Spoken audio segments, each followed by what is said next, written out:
guys, today we are going to make a card.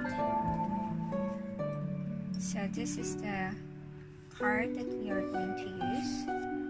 This one. And then we have different embellishments, as you can see. So we decided that we are going to make a thank you card. So these are the embellishments and more embellishments. We have ribbons, the stickers that we are going to use so that it will make pop out, and then we have this cute little giraffe here, papers, okay, and then also we will use the glue, alright, the tacky glue. We'll use scissors and the tacky glue.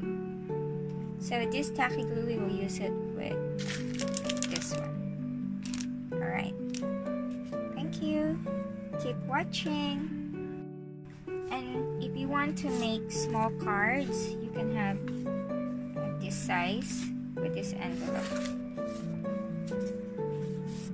And then this one is the big card with the big envelope. So that's the size. See the difference? Okay.